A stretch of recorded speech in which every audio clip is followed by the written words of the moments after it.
जी। अब आप ये देखिए, हम इंटरनेशनली जब बात करते हैं तो आपने 13 ममालिक 13 कंट्रीज़ में अपने बिजनेस को सेट किया है, जी। जो कि फल सब्जी का है। जी। इंपोर्ट एक्सपोर्ट, जी। यहाँ पे उगने वाले फल सब्जी, जी। जो फूड क्राइसिस इंटरनेशनली, जैसे रशिया यूक्रेन की वार देख लें, या और जी। जो मसले होते हैं जिसकी वजह से फूड बास्केट पे इम्पैक्ट पड़ जाता है, जी। उससे कैसे निकला जाए? वो क्या सूरत हाल है, क्या किया जाए इस हवाले से? जी, that's a beautiful question again.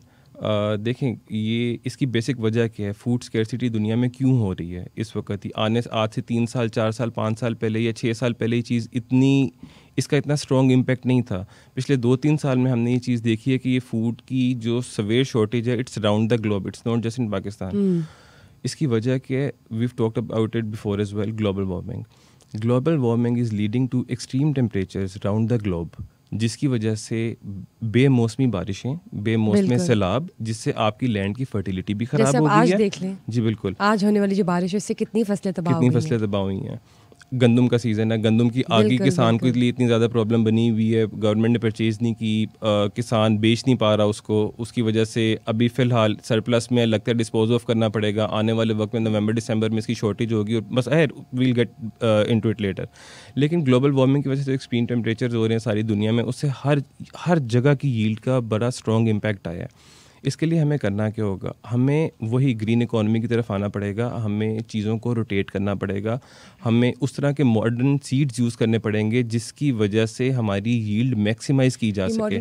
Modern seeds से मुराद मेरा ये है, जैसे पाकिस्तान यूरोपियन सीड्स हैं, they are one of the best in quality in the world. अगर पाकिस्तान के सीड्स भी आप उस लेवल पे लेके आना चाहते हैं, you need to clone them in Pakistan, और उसकी बेहतरीन क्लोनिंग करके उसको आप इस्तेमाल करें। हमारे डिपार्टमेंट पॉसिबल है। जी बिल्कुल पॉसिबल लेकिन ये जो है। क्लोनिंग की आपने बात की, क्या ये इजीली अफोर्डेबल है? ये बिल्कुल अफोर्डेबल है, और इसलिए पिछले 2-3 साल से काफ़ी काम गवर्नमेंट कर रही है। पहले तो इस पर इतना ज़्यादा फोकस नहीं था, लेकिन पिछले 2-3 साल से काम किया जा रहा है, और हम उम्मीद कर रहे हैं आने वाले कुछ अर्से में इसके बहुत पॉजिटिव रिजल्ट्स पाकिस्तान में आएंगे। मतलब यहाँ पे भी हम लोग अपने ही सीड्स की से हम ज़रूरत ही पड़ेगी बाकी डेफिनेटली इससे बहुत अच्छा इम्पैक्ट आएगा हर जगह पे। वो इस तरह से आएगा कि जब आपको जिस चीज़ का रॉ मटेरियल पाकिस्तान में इंपोर्ट नहीं करना पड़ेगा, उसका रॉ मटेरियल भी हमारे मुल्क में अवेलेबल होगा, उसको ग्रो भी हम पाकिस्तान के अंदर करेंगे, हमारी प्रोडक्ट की कॉस्ट में बहुत ज़्यादा फ़र्क आएगा।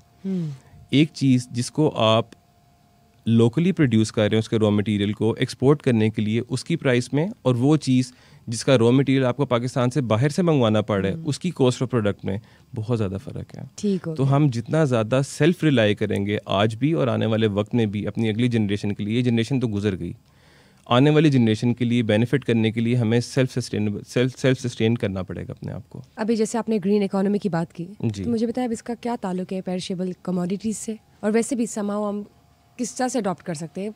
Do you think ये पॉसिबल है? सबसे पहले तो हमारे पाकिस्तान, ये जो क्राइसिस आप देख रहे हैं इस वक्त, जी डेफिनेटली पॉसिबल है। देखें, सबसे पहले तो हमें ये बात समझने की ज़रूरत है कि ग्रीन इकोनॉमी है क्या। ग्रीन इकोनॉमी बेसिकली ये चीज़ है कि आप इस तरह का तर्ज़ ज़िंदगी और इस तरह का तर्ज़ कारोबार अपनाएं कि आप एक चीज़ को बेहतर करने के लिए दूसरी चीज़ को ख़राब मत करें। अच्छा, यहाँ पे मैं ऑडियंस को बताती चलूँ कि ग्रीन इकोनॉमी से मुराद ये नहीं है कि आपकी जेब में जो ग्रीन 500 रुपये वाला नोट होता है उसको आप लोग बढ़ाना शुरू कर दें, बल्कि we are just talking about how we can squeeze up जो इतने एक्स्ट्रा लग्जरियस हमारे आइटम्स हैं, या उन चीज़ों को जो हम लोग स्मार्ट वे में इस्तेमाल कर सकते हैं। बिल्कुल। फॉर एग्जांपल, आप डीजल और पेट्रोल इंजन्स की वजह से हमारी कार्बन एमिशन बहुत ज़्यादा हो गई हुई थी। हमारी एयर पोल्यूशन पाकिस्तान में तो terrible from the last 2-3-4 years. आपने देखा है कि एयर क्वालिटी इंडेक्स में Pakistan ranks the top in the world. तो जहाँ पे नहीं करना चाहिए वहाँ पे हम कर रहे हैं। तो बेसिकली हम लोगों को इस तरह का तरीकाकार अपनाना चाहिए जिससे हम एनवायरनमेंट फ्रेंडली काम कर सकें, जो हम कारोबार भी इस तरीके से करें कि हम एक काम को अच्छा करने के लिए दूसरा काम ख़राब ना करें। इसी चीज़ को अगर आप पेरिशेबल कमोडिटीज़ में या एग्रीकल्चर से हवाले से बात करते हैं, तो इसके लिए सबसे अच्छा तरीकाकार ये है कि आप नेचुरल फर्टिलाइज़र इस्तेमाल करें। आप बिजली, अब आप देखें दुनिया में शिफ्ट कर गए लोग सोलर पे, विंड मिल्स पे। Same should be applicable in Pakistan as well, कि हम लोग उस तरह बिजली प्रोड्यूस ना करें स्पेसिफिकली हमारे एग्रीकल्चर सेक्टर के लिए, जिससे कार्बन एमिशन और जिससे इन्वायरमेंट को डैमेज करने वाली चीज़ें बढ़ रही हैं। क्योंकि ये बहुत आसान है, हमारी फील्ड्स बहुत खुली हैं, वहाँ पे विंड मिल्स का इस्तेमाल भी किया जा सकता है, वहाँ पे सोलर पैनल्स का इस्तेमाल भी किया जा सकता है। तो हमारी जितनी इलेक्ट्रिसिटी कॉस्ट है उसको हम रिड्यूस करेंगे। दैट्स अ बिग कॉस्ट किसी भी फार्मर के लिए आज के दौर में, जब हमारे यहाँ पे इन्फ्लेशन का रोज़ टीवी पे हर जगह पे हर बंदा परेशान है, इस चीज़ से बहुत ज़्यादा अफेक्टेड है कि हमारी बिजली के बिल पूरे नहीं किए जा रहे, दवाइयों के बिल पूरे नहीं किए जा रहे, बच्चों के स्कूलों की फ़ीसें नहीं दी जा रही। तो इस मौके पे जितना ज़्यादा आप अपनी किसी भी चीज़ की कॉस्ट को रिड्यूस करेंगे तो ऑब्वियसली उससे आपकी स्टैंडर्ड ऑफ लिविंग बेहतर होगी। तो इसके लिए बेहतरीन तरीकाकार ये है कि इसको पेरिशेबल कमोडिटीज़ में भी आप फर्टिलाइज़र नेचुरल इस्तेमाल करें, आप गंदे फर्टिलाइज़र इस्तेमाल ना करें। जो नेचुरल फर्टिलाइज़र की आपने बात की, सॉरी टू कट यू, इसको कंटिन्यू रखिएगा, यहीं पे ऐड भी कर दें कि नेचुरल फर्टिलाइज़र्स में क्या ऐसा पॉसिबल है कि जो किसान खुद से ये फसलें वगैरह जो करते हैं इसमें ये खुद से नेचुरल फर्टिलाइजर जो है इसको ग्रो करेंगे, उसके लिए भी कुछ स्पेस ग्रो करने की ज़रूरत नहीं है, वो किसानों के पास ऑलरेडी होता है। और दूसरा मैं आपको बताता हूँ कि अब दुनिया में ये स्पेसिफिकली आप देखें, ये जो फूड पॉलिश किया जाता है उसकी खूबसूरती के लिए पहले सारी ये चीज़ें थ्रू केमिकल्स की जाती थी, लेकिन अब इनका ट्रेंड चेंज करके इसको एडिबल्स के थ्रू प्रोड्यूस किया जा रहा है। जो पॉलिशिंग और जो फर्टिलाइज़र भी इस्तेमाल किया जा रहा है वो भी एडिबल है। लेकिन ये तो एडिबल तो आपने कह दिया, लेकिन स्टिल सर्टेन केमिकल्स तो इसमें यूज हुए होंगे ना। यूरोप में नहीं हो रहे अब। ऑर्गेनिक तरीके से तो नहीं हुआ? ऑर्गेनिक तरीके से हुआ। कैसे? They are making organic fertilisers. How? I don't know. Can we do the same process in Pakistan? अभी तो नहीं कर सकेंगे यार, क्योंकि हमारे पास उस तरह की मशीनरी नहीं है, हमारा रिसर्च डिपार्टमेंट उतनी आगे नहीं ग्रो किया हुआ कि हम इन चीज़ों को पाकिस्तान में। लेकिन ये होना चाहिए, ये होना चाहिए, बिल्कुल होना चाहिए। लॉन्गर टर्म में अगली जनरेशंस के लिए इस चीज़ को इम्पैक्ट हमें करना ज़रूरी है। अगर हम इस चीज़ को इम्पैक्ट नहीं करेंगे तो हमारी हेल्थ ख़राब होगी। कितना सडन बजट होगा? हम हुकूमत से ये अपील करते हैं, बहुत ज़्यादा बजट की ज़रूरत नहीं है, क्योंकि हमारा सारा का सारा जो जैसे कहते हैं ना क्रक्स, जी, हमारा सारा का सारा जो बुनियाद या बेस है जी, वो हमारी एग्रीकल्चर पर है, 60% हमारे इंपोर्ट एक्सपोर्ट पर है, खाना पीना पर है। आप यहाँ पे जी। देखिए कि यहाँ पे अगर किसी चीज़ की शॉर्टेज होती है, जी, चाइना से भी फल आ रहे होते हैं, सब्जी आ रही जी। होती है, लेकिन जब शॉर्टेज हो जाए तो पूरी दुनिया इकट्ठे बैठी होती है। इसको समझने की ज़रूरत है, And we are paralyzed। देखें बुशरा, मैं आपको एक्सप्लेन कर देता हूँ। इसमें थोड़ा सा ये इशू है कि इसमें 3 कैटेगरीज हैं।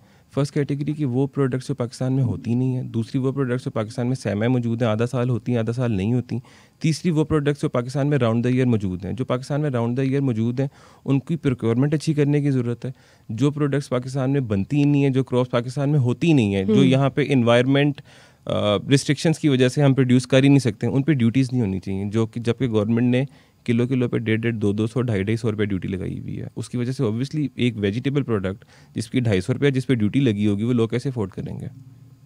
उसका कोई और अदर ऑप्शन है, तरीका है? आप उसकी ड्यूटीज़ को ख़त्म करें, वेव ऑफ करें, ताकि वो जो चीज़ पाकिस्तान में ऑलरेडी मौजूद नहीं है वो लोगों को सस्ती दी जा सके। मुझे ये बताइए, आपका जो बिजनेस है एग्रो फार्मिंग का, जी, 13 कंट्रीज़ में आपने इसको एक्सपेंड किया है, इसमें आप क्या ऑफर कर रही हैं? इम्पोर्ट एक्सपोर्ट के हवाले से कौन कौन सी फल सब्जियाँ हैं जिसको आप केटर कर रहे हैं?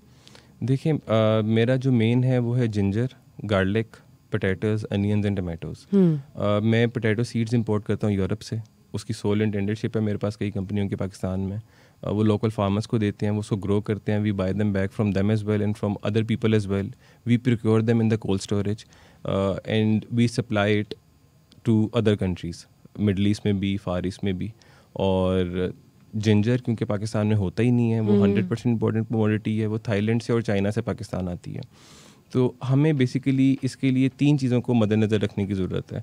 सबसे पहले हम लोगों को ये चीज़ देखनी है कि वो क्रॉप्स जो पाकिस्तान में होती नहीं है, दूसरे नंबर पे वो क्रॉप्स जो पाकिस्तान में सेमी मौजूद हैं, तीसरे नंबर पे वो क्रॉप्स जो पाकिस्तान में राउंड द ईयर मौजूद होती हैं। जो क्रॉप्स पाकिस्तान में राउंड द ईयर मौजूद होती हैं उसको तो हमें अच्छी तरह प्रोक्योर करने की ज़रूरत है। उसको हम कैसे प्रोक्योर कर सकते हैं? उसको हम थ्रू कोल्ड स्टोरेज प्रोक्योर कर सकते हैं। और पाकिस्तान में भी कोल्ड स्टोरेज आज से अगर आप 4 साल 5 साल पीछे चले जाते हैं तो बड़े ट्रेडिशनल कोल्ड स्टोरेजेस थे जिसमें आप फ्रूट्स और वेजिटेबल्स की फ्रेशनेस और क्वालिटी को बहुत अच्छी तरह मेंटेन नहीं कर पा रहे थे। लेकिन अगर हम आज की बात करें, कंट्रोल एटमॉस्फेयर कोल्ड स्टोरेजेस सारी दुनिया में बहुत ट्रेंडिंग है, पाकिस्तान में अभी तक नहीं शुरू हुए, पहला लगे आज से 2 साल पहले। उसमें आप उस तरह की कमोडिटीज़ को भी प्रोक्योर कर सकते हैं जो इनकी शेल्फ़ लाइफ घर के फ्रिज में 5 से 7 दिन से ज़्यादा नहीं है। तो दैट्स अ वंडरफुल थिंग। और जो क्रॉप्स पाकिस्तान में सेमी मौजूद होती हैं, आधा साल होती हैं, आधा साल नहीं होती हैं, उसके लिए गवर्नमेंट को ये करना है कि जो जिस वक्त उसी क्रॉप पाकिस्तान में आती है उस पर ड्यूटी इम्पोज कर दें ताकि उस दौरान हम उसको पाकिस्तान से बाहर से इंपोर्ट ना कर सकें और हमारे लोकल फार्मर को उसका बेनिफिट मिले मुकम्मल। जिस वक्त वो क्रॉप पाकिस्तान में ख़त्म हो जाती है और उसको हम लोग कोल्ड स्टोर में प्रोक्योर नहीं कर सकते, उस टाइम पे उसको आप ड्यूटी ख़त्म कर दें ताकि हम उसको लोगों को सस्ते दामों मुहैया कर सकें। तीसरे नंबर पे वो क्रॉप्स जो पाकिस्तान में बिल्कुल होती नहीं है, किसी भी टाइम पे नहीं होती, उन पे आप ड्यूटीज़ को वेव ऑफ करें ताकि लोगों को वो क्रॉप्स या वो प्रोडक्ट सस्ती से सस्ती राउंड द ईयर मुहैया की जा सकें। जो क्रॉप्स पाकिस्तान में होती नहीं है उनको आपने इंपोर्ट करना है। उनका ट्रांजिट पीरियड अगर आप उसको फारी से इंपोर्ट करते हैं तो 14 से 28 डेज़ का, अगर आप उसको यूरोप से इंपोर्ट करते हैं तो that takes around 28 to 45 days.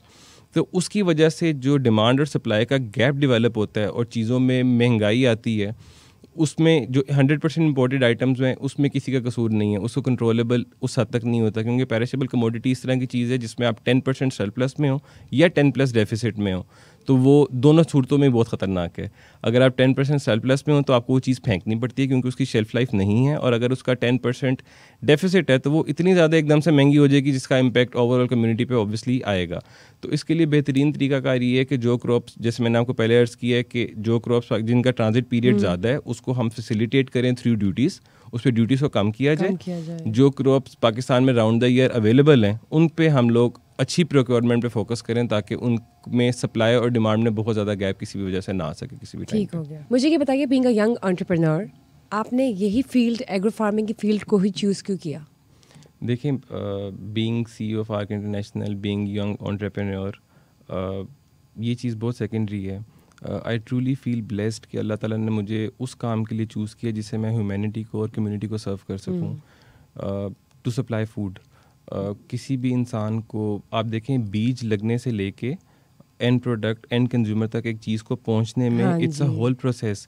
इसमें हंड्रेड्स एंड थाउजेंड्स ऑफ लोगों का रोज़ाना का रोज़गार चल रहा होता है। बिल्कुल सही बात। आप किसी भी इस तरह की चीज़ का हिस्सा बने जिससे आप अल्लाह ताला की मखलूक की खिदमत कर सकें और आप उस चीज़ का ज़रिया बने जिससे 100 और हज़ारों लोगों का रोज़गार चले। इससे खूबसूरत चीज़ ज़िंदगी में कौन सी है इंसान की? बिल्कुल सही बात। देखिए, ये you are working as a वसीला, एज अ मीडिएटर, और बहुत अच्छी बात है कि फूड के बिजनेस को आपने बिल्कुल आप देखें, हमारे मज़हब में भी ये चीज़ कही गई है कि अल्लाह ताला ने रिस्क के 10 में से 9 हिस्से तिजारत में मुख्तस किए हैं, और ये काम फ्रूट और वेजिटेबल का, ये खाने पीने की अशिया का, ये तो हमारे अंबिया इकराम ने किया है। तो इससे खूबसूरत काम और कौन सा है? बिल्कुल मेरी नज़र में। बाकी हर बंदे का अपना अपना पर्सपेक्टिव है। अल्लाह ताला जो जो कर रहा है अल्लाह उसको मुबारक करे और खैर से खुशी से सब करें। तो I feel very proud of my self कि अल्लाह ताला ने मुझे इस काम के लिए चुना है जिससे मैं उसकी मखलूक की खिदमत कर सकूं। आप बिल्कुल